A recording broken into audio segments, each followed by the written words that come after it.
Good day everyone, this is my game Wasteland Echoes, the Hive Mission. I developed this game through stencil. So let's wait. Start na yung game. Press enter. Then Wasteland. The Hive Mission. Warning, the Wasteland is heavily infested. Mutated monsters are multiplying rapidly from the hive. Your mission is clear: infiltrate the infected zones, eliminate the area bosses, and find our lost companion. Lock and load your weapons. It's time to reclaim our home. One bullet at a time. So enter again. Then here is the menu. We have how to play the game. Dito nakalagay na kung anong mga keys ang kailangan pindutin para makapaglaro. Z is for shooting, X is for throwing grenades, and we have collectibles and upgrades, heart, coins, weapons, rifle, bazooka, grenade, and we have different monster in each level. But I have 3 minor monsters na nasa each level sila nakalabas. Then level 5 is final boss, secret lang siya. So, tsaka lang makikita ang level 5 kapag natapos na rin ng level 4. So, click yung back. Then, here is about story ng game. The hive outbreak was started as biologically transferred bustling cities into decaying wasteland. Humans mutated into monster, the hive infection spread. Next, tas dito nakalagay yung developer and consultant, Dr. Eric Abuso. And develop using stencil. Then menu, how to win. So, each level, kailangan mo labanan mga monsters and mga bosses ng each level, mag-collect ng coins and mga amos. Then, sa level 4, I have to save my companion para makasama ko siyang makalaban yung final boss sa level 5. Then, back. How to score. So, here naman is yung point collection, master elimination, kung ilang points yung mapapatay mo. Kapag nakapatay ka ng mga monster, ilang yung score na makukuha mo. So, we have point system here. So, pag mga minor monster lang, 1 point lang yon. Itong level 1 boss, may 5 points siya. Yung level 2 boss is 8 points. Yung level 3 na monster is 10 points lang po pag napatay mo siya. Then, itong multiple phases na monster na yan is 15 points. Then, yung final boss is 30 points. So, back. Codex. Ito yung kung sino yung mga characters and mga monsters. Characters din. So, Rita, Soldier, Marksman, former student siya. At ito yung mission niya. I-clear ang mga area. Sunny din yun. Lost Companion, na-trap sa level 4. And kailangan i-save. Then, si Jaywick, isa cadet officer. Siya yung nagbibigay ng instruction kung ano yung place na yun, and nag-a-assay sa soldier kung saan siya dapat mapunta. So, let's back. Then, let's start to play.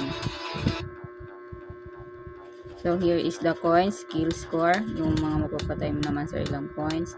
Tapos, pistol ammo. Meron tayong default na ammo dyan sa pistol na yan. Tsaka lang magagamit yung rifle kapag may napulot ka na rifle na baril. So, let's go. Para makausad is right arrow key. Then, lapit tayo kay Cadet Jerry. Press enter to talk to Cadet Jerry. Welcome to Wasteland Echoes, Soldier Gentle. We are currently to default city, the downtown ruins. Clear the area of minor monster and prepare to face the boss. Here the hive defender. Stay sharp out there. Good luck, soldier. So, tara na. Pidot mo pa ng isang enter para makagalaw si character. Then, yan, may nakuha akong ammo. So, nadagdagan yung ammo ko here ng another 10. Jump. Tapos, natouch ako nung monster. So, nabawasan ako ng heart here. Pero, it's okay. Z lang ang pipindutin kapag shoot mo yung kalaban.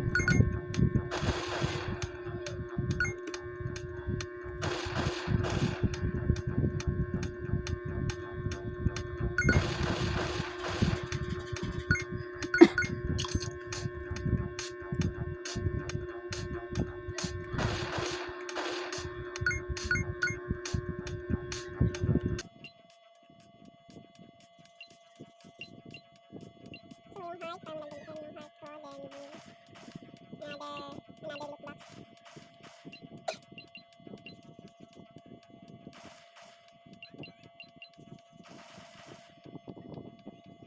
Mayroon dyan stone.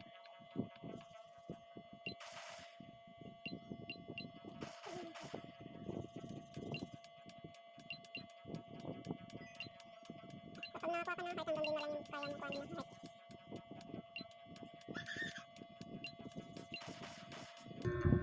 So, meron tayong rifle here. Itong rifle na to para mapatay na mabilis yung monster na yun. Kailangan kasi ng rifle para mapatay siya. Then, mag-uwi na tayo sa level 2. Ano? Saan na yung Z? Dalawa yung nilalabas niya na bala. So, here, nandito tayo sa level 2. So, press enter to talk to Kadetero. Welcome and congratulations on reaching this level, soldier. You have entered Slime City, the industrial sector. Your target here is the Slime Queen. That monster is extremely resilient, so make sure to focus your rifle far on her. Don't let the slime catch you. Good luck, soldier. Then another enter para makagalaw si... may mapulo tayong rifle dito. Pwede na agad magamit yan. Tapos ammo ng rifle na yan. Para ma-add yung rifle here. 25. Jump. Ay, sayang yung bala.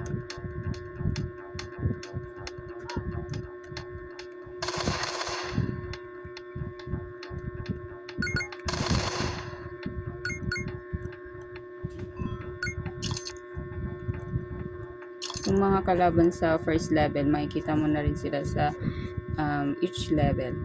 Yung mga nakalaban mo na boss sa mga level na yun. Lumakatay yung mga minor monsters yung bala ko lang sa GP. Kasi yung mga minor is 3 lang. Then yung mga boss naman is 5. Mabit na yung kill ng boss. Basta siya to the spot. Tapos bumaba yung minor monster. Rifle. Kung sa'yo bala para magamit ka sa monster here. Bibigyan mo tayo. Uy, yung pinako. Ang hirap sa mga kasi baka yung player.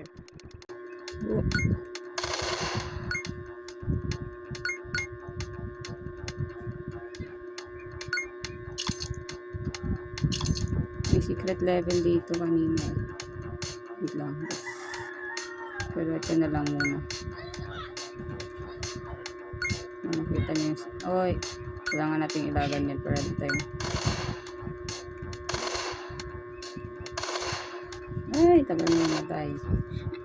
So, here is the level 3. Yung Web City. So, lapit tayo kay Cadet Jerick. Welcome and congratulations on reaching this level, soldier. You've come a long way.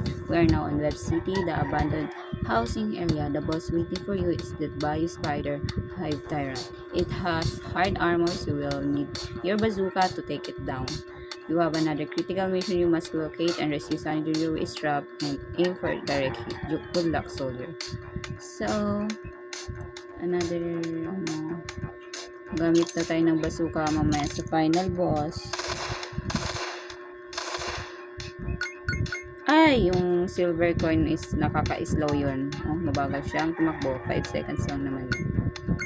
So, meron tayo another minor monsters. Madami yan sila dito.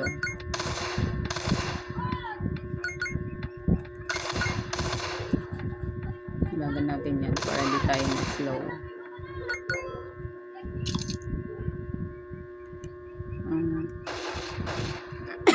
Bagal niya.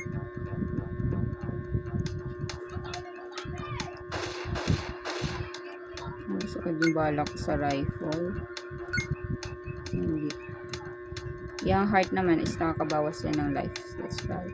Bawasin yung life.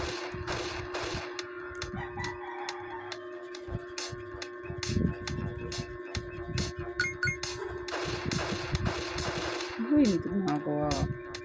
Ay! Shoota. Namatay siya.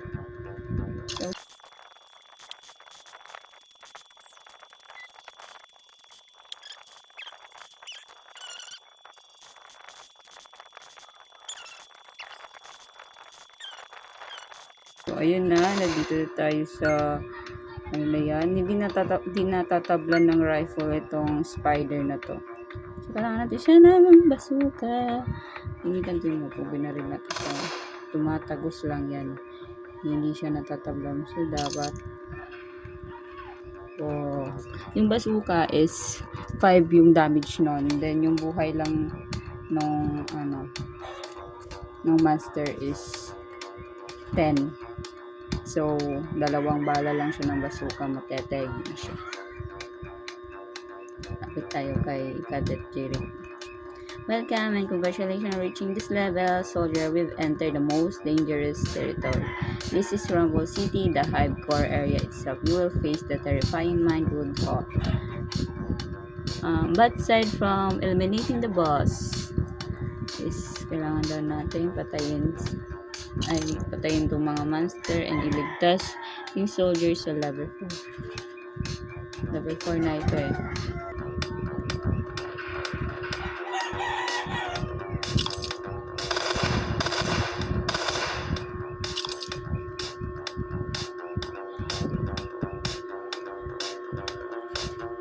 Bawasan yung coins. 2 points kasi yung bawas ng coins na silver. Penalty yun eh. Yan naman, bawasan buhay mo. Ano ba yan?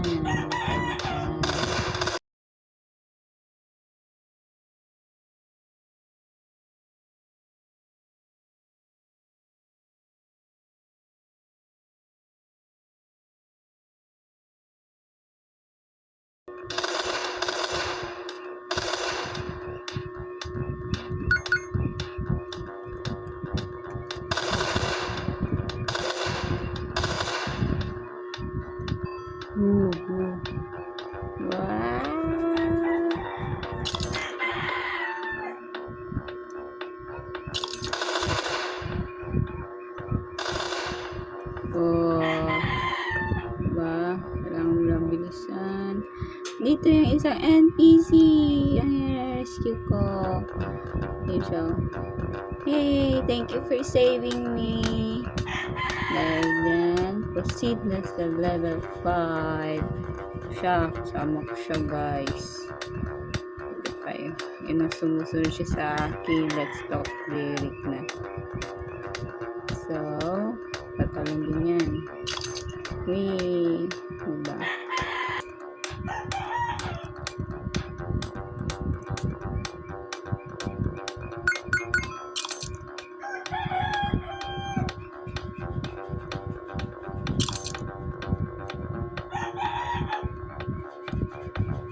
Uy.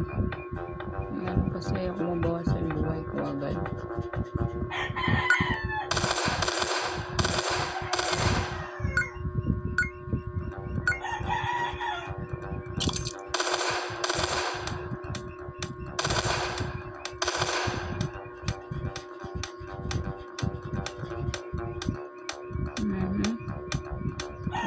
Sabi yung talon.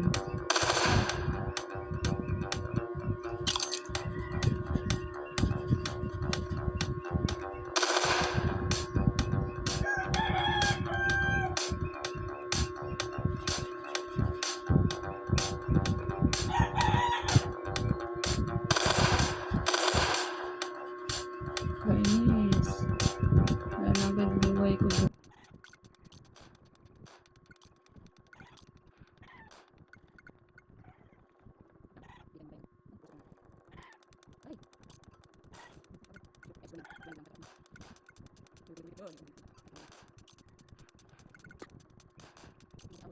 Yan. Dito na tayo sa last boss na to.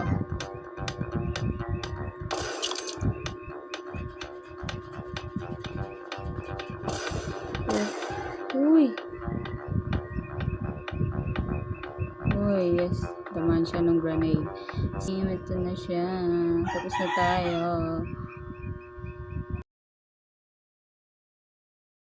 So, ito yung level secret level.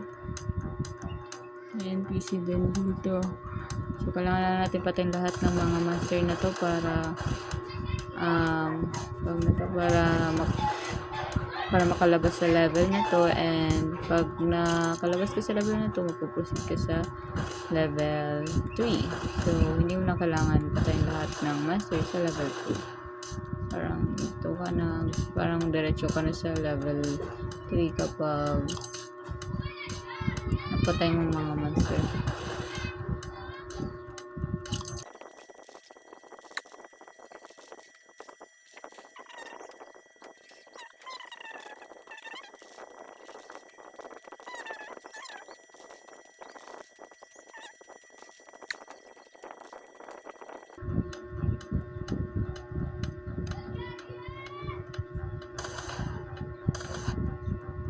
Oh, diba? Nasa level 3 ka na. So, yun lang naman. So, thank you for watching, guys. That's all for Wasteland Diecast, the Hive Mission.